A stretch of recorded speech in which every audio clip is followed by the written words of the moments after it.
Hello and welcome to BillyHoSports. We got a bonus video for the people. Late double at this Saturday at Churchill Downs. Looks like a good opportunity to make a couple of cheap tickets and maybe get a little extra money flowing for you. Featuring a pair of races that are opposite ends of the spectrum. 6 furlong on the dirt, Dream Supreme. Then you have the Grade 3 River City going 9 furlongs on the turf. So I've kind of warmed up to this daily double betting thing over the last few weeks. I know lots of people love it, but I've kind of figured out a few different ways to play it where you can actually make a good return. So don't forget to sub to the channel. We need to hit that 3,500 subscriber mark. We're getting closer and closer. Drop a comment with any ideas you have on how to play this daily double, and we are going to jump right into race number 10 with the 6 furlong sprint, number 1, Sudden Switch. After the maiden win on his debut, went to the Riley Mott barn. Scored once again, first out for him at Keeneland. Definitely more recent stakes races. Tried the turf at Kentucky Downs. Didn't fare very well. Maybe more of a training tool like a lot of trainers seem to like to do. And definitely worked out because he came right back in October at Keeneland and went 7 furlongs and got up by a neck.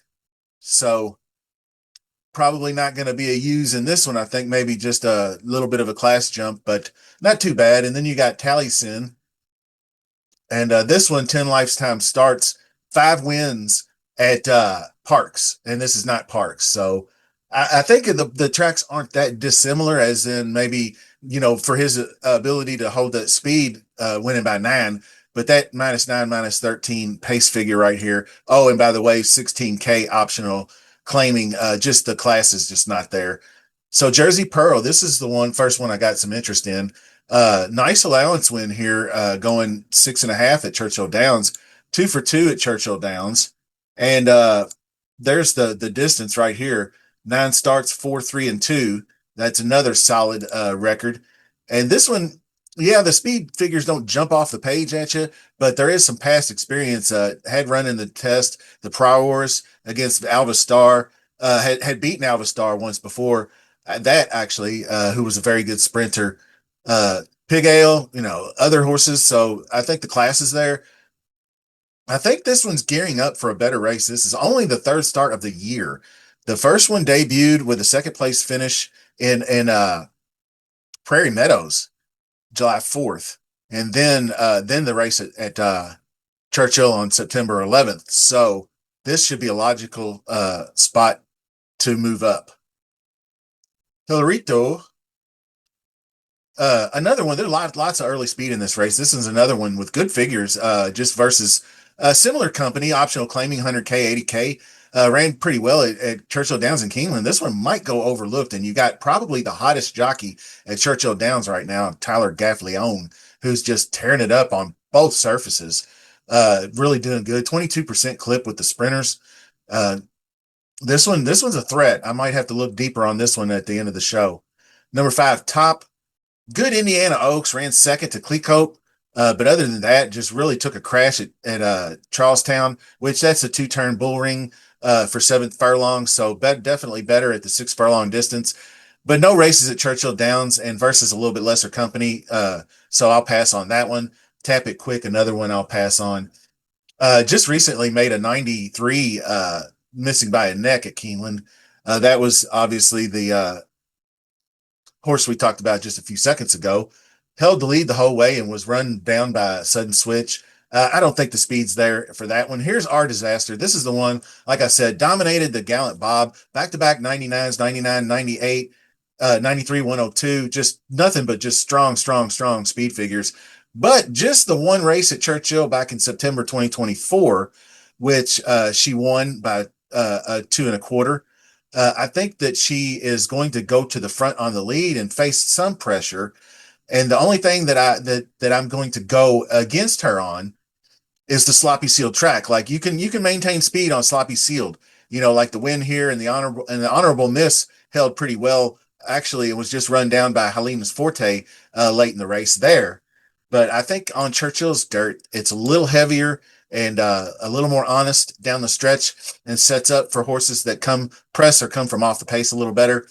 It's not like wire to wire doesn't win, but I think that this is an opportunity to get a hotly contested pace. Like this +8 right here, got him beat, got her beat. So anyway, Marmalade Sky, third off the layoff. I like that, but there's just too many top level horses here. Uh, the 93 speed figure going 6.5 at Churchill in September was beaten by Jersey Pearl. So I would rather see Jersey Pearl in there than Marmalade Sky. Ming's Palace was good to me back several months ago in April. And ran a really good race in the open mind, got beat a neck by Positano Sunset, who's a very good sprinter. So this one is a garner some interest for me, especially underneath. I think 4 wins out of 9 starts at Churchill Downs, and that's a solid record right there. And 3 wins and 6 starts going the distance. So she knows how to win. And Luis Saya is aboard for the back-to-back trips here, and he's rode her to a win in the Roxolana. So, also an optional claimer down here. So Luis Saya is being up. This horse has got a chance to win. And so does Hylena's Forte, who's a little bit harder to predict. She's been up and down through the form cycle, going all the way back. I went all the way back here to this 90, and then threw in a clunker in the dogwood after that. Then wins, but only gets a 77 speed rating, going 5.5. So that was kind of an odd figure. I'm not really sure where to place that one, but you can see the 99 here in the honorable miss win. Big win over our disaster. But then, tries to ballerina and just, Hope Road, Scylla. We saw what Scylla just did they both ran really well in the Breeders' Cup. So, then you had Praying Vava and Zeitlos, that's way. So this one's a nice class relief here. Probably a little tough with the outside post, but I think with the pressing style, can sit a good trip, gets IRAD aboard, so all that looks good. But what we're going to do, we're going to take, you can single the 7, but I'm going to take the number 3 Jersey Pearl. If I get some good value on her, then I will probably give it a look for, 10-1. If I can get 6, 7-1, that's my wheelhouse for a value play, and she can win. So I would take her for a win value play. You could do a key box with the R7, R Disaster number 7. You could single if you want. I like the 4, 9, and 10 underneath. That's 4 and 9 Minx Palace, and 10 obvious choices there. So we'll put together the ticket at the end. Let's go with race 11. And Mount Rundle, I'm not going to have much for. Inside Draw and Stalking Styles, probably going to get a good trip. And if there's a hot pace, it could be an exotics flyer, but not for the daily double. Epic Ride could be some distance questions, but did run 9 furlongs in the bluegrass on the dirt at Keeneland back in the day. Last out, he was cut off a couple times in the rail. The turf mile, I wasn't sure what to think about this one. I thought maybe if he got through on the rail, had a chance to win, but got cut off and had to steady a little bit. So didn't get there. The Kentucky Downs race was a big win over Lagos and Beach Gold.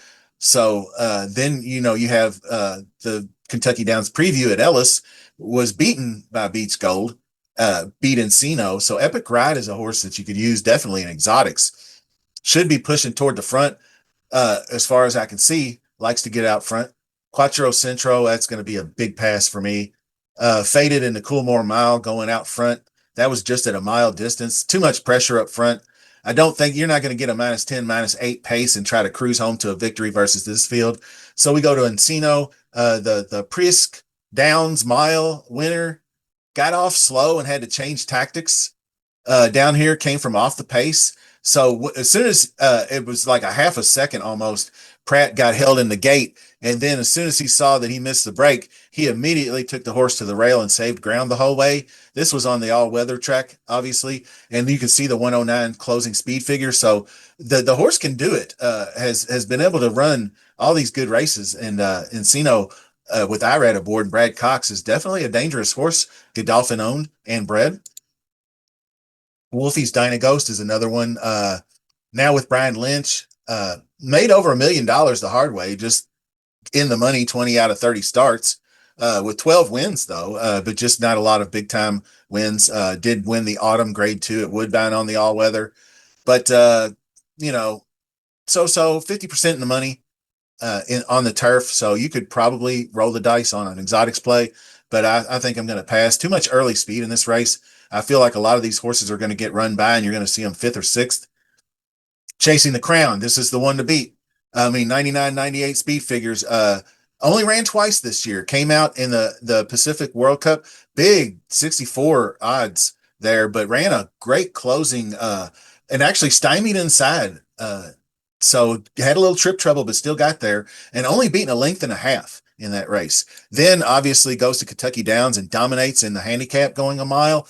And that uphill was probably great for this race. Now you're going to see a lot of, and especially going a mile at Kentucky Downs with a lot of that front runner running speed, getting it done, the ability to close. We've seen a lot of Kentucky Downs horses come out and fire the next time out regardless, but to be able to close distance there going a mile is solid.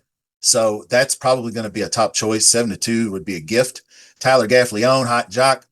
Now you have Mercante. This one, I think, maybe shot its best efforts right here in the 107 and then the Turf Classic, then the Arlington. This little run right here in May before the layoff was really good, and if that form was there this time, I would probably consider more.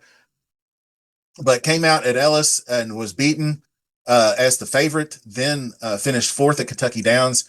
Came out and was beaten badly in the Turf Mile.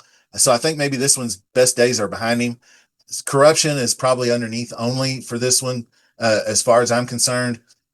Been running more marathons, which require a different pace scenario. He did have a pair of wins at Gulfstream Park back here going a mile, so probably a possibility for some exotics love. You got Jose Ortiz, and it's 5-1, but I think that's seems like a little bit too low for my taste on corruption. I would rather see 8 or 9-1, honestly. Now Laginos, I'd rather see a little higher than 9-2, to be honest with you. But those back-to-back Kentucky Downs efforts probably going to garner some interest. The big 102 in the Tappet going a mile 70, and then was making up ground in the cutback to a mile, chasing Epic Ride. So we think that 9 furlongs is right in this one's wheelhouse. So the effort in the Tappet was outstanding.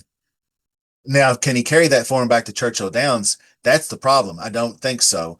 Unfortunately, very competitive at Churchill Downs, but just doesn't win. You can see all three of these races, Wise Dan, Arlington, and Opening Verse, all very competitive. Almost got there, was beaten by Brilliant Birdie.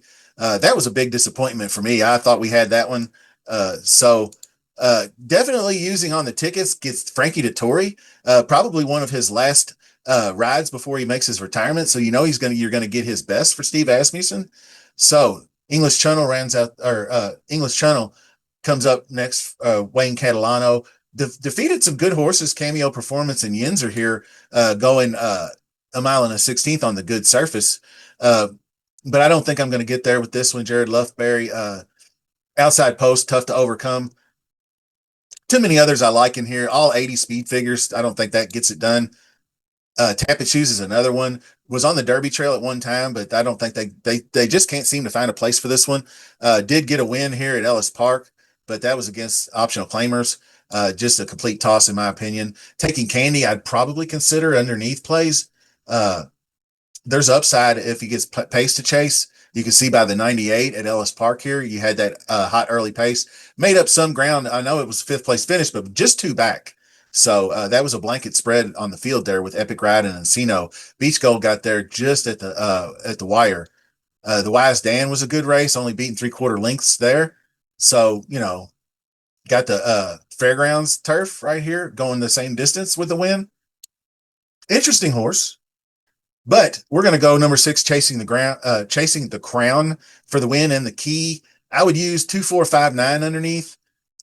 You could probably throw in the 12 if you want, but I don't know. These two horses, Epic Ride and Encino, just stick in my head as horses that could pop, especially compete for a prize. Like underneath plays, and obviously Laganos and the 5-horse Wolfies, Dynaghost, maybe just for kicks, throwing them in there. I just went back and looking at the results recently. Has some good runs between a mile and an eighth and a mile and 3/16. So I think could be very competitive and would be a nice 10-1. And I think the Luis Saez getting them out is an important thing for me as well. So building a couple of daily doubles.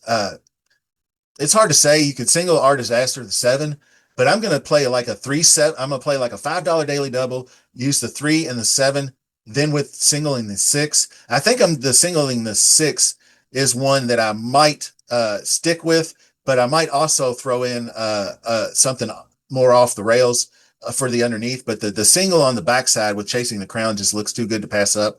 So that's a $10 bet, 3-7 with the 6. Then just a straight up 7-6, $10 daily double.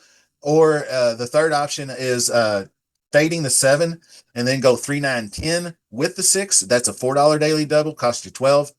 So not too bad. Check back Saturday morning for any post scratch adjustments, because that could make a big difference if one of these top contenders happens to scratch. Also, make sure you sub to the channel, drop that comment for the future Split the Pot draws. We'll be back with those next week. Best of luck this weekend. Let's hit that 3,500 subscriber mark.